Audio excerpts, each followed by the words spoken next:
Magandang hapon sa inyo guys. Kamusta po kayo? Medyo matagal-tagal din na hindi ako nakapag-upload. Sa ngayon, papalaot na kami at gagawa uli ako ng video para dito. Ang gagawin namin ngayon ay long line fishing. Ang oras ngayon ay alas 6:30 ng hapon at medyo madilim na yung lakad namin. At tagal lang kasi kami na makabili ng pamain dahil sa kahirapan makabili.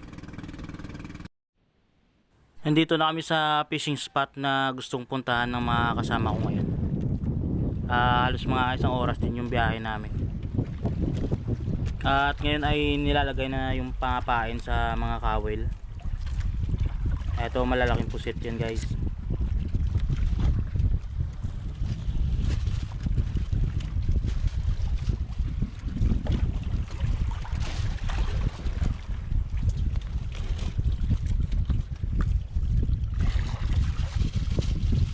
Lahat ng gagamitin namin dito na pamain ay itong pusit. Ang targetahan na namin mahuli dito ngayon ay mga barakuda. Pero may mga ibang isda rin na nakikisabay.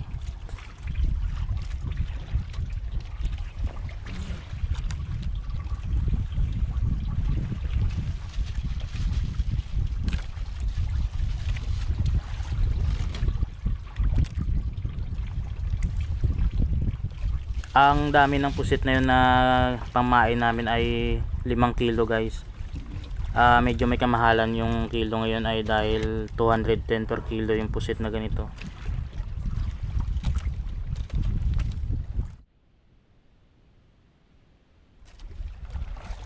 Tapos nang lagyan ng mga pain itong mga kawil.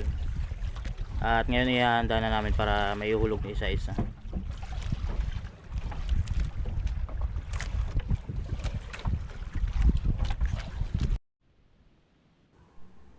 Ang pailaw na yan guys ay tawag namin blinker para makita namin kung saan yung pinakakabilaang dulo ng panghuli namin ng isda. Nag-area na nga kami guys, ibig sabihin yung mga panghuli namin nulog na namin.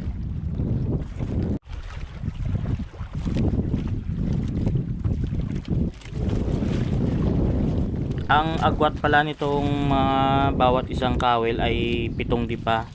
Bali pag nahulog yung isang kawil, 7 dipa bago masundan.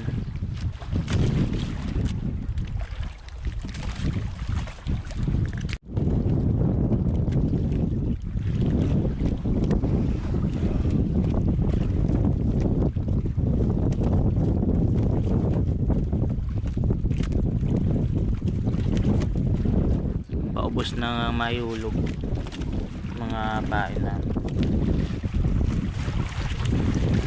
Matapos namin kaninang maibaba lahat ng pamain, nagatay kami ng mga 1.5 oras at ito hinahatak na namin ngayon.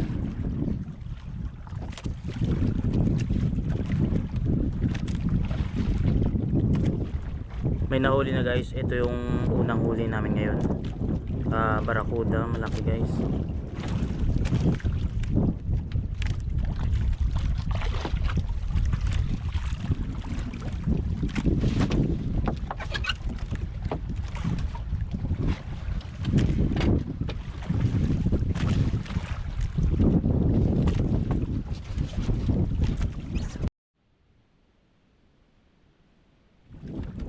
Pangalawang huli na ito.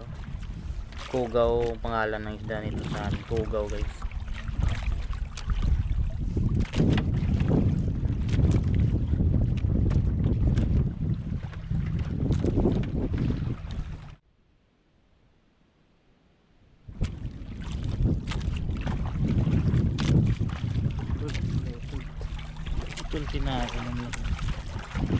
Putol na. Kinain siguro ng mga barakuda o di kay mga pating.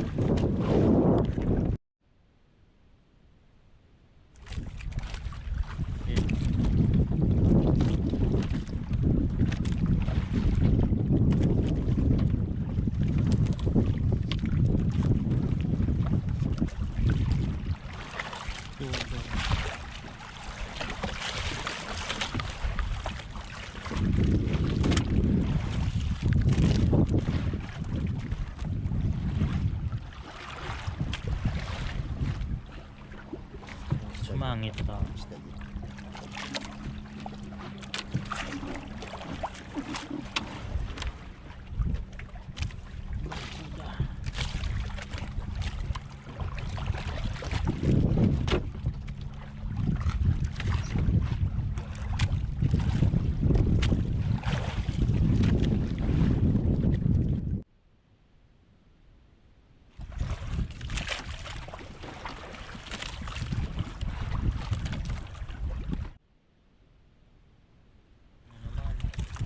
Putol ulit, kinain ng ibang isda.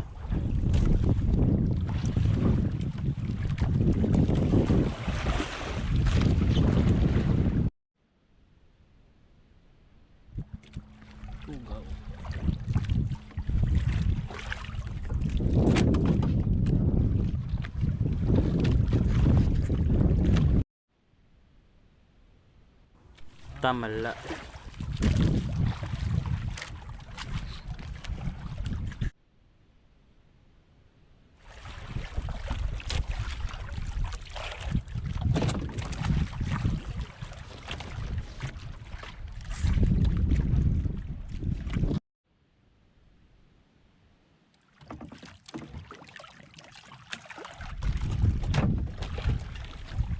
Ulam ba, no? Natapos na kami at pauwi na kami dahil isang tindi lang ang ginagawa namin pag ganito. So bali ito na lahat yung mga nahuli namin kanina. Bali 7 lahat, 4 na barakuda tapos 3 kugaw o mamali, bikaw, ganun. Pwede mo nilang tangtang kugaw.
Ito yung pinakamalaking huli, siguro mga nasa 7 kilo daw to.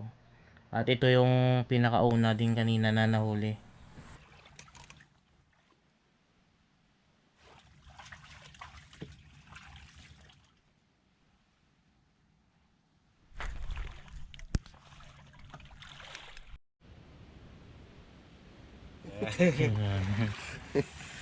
Pinagat lang.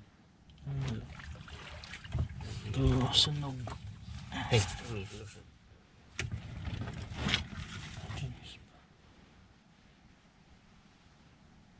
Saling hirap.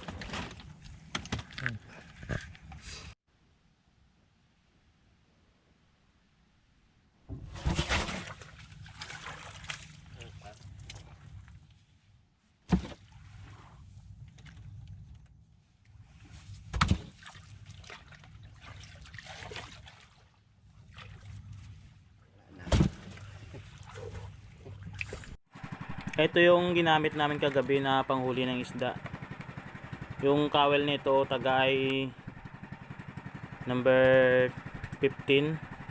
Tapos ito may sawing na tinatawag, yung parang alambre. Para sa barakuda guys, matibay, hindi maputol. Tapos itong nylon.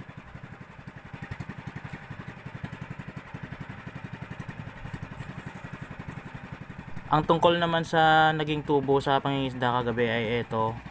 19 kilograms lahat ng isda na nahuli. Tapos 200 per kilo, kaya 3,800 ang total amount. Yung gastos naman yung pain ay 5 kilo. Tapos 210 per kilo, 1,050. Gasolina 200. Siguro mga 1,300 yung naging gastos. Kaya ang naging tubo dito ay 2,500. At ayun, maraming salamat po sa panonood.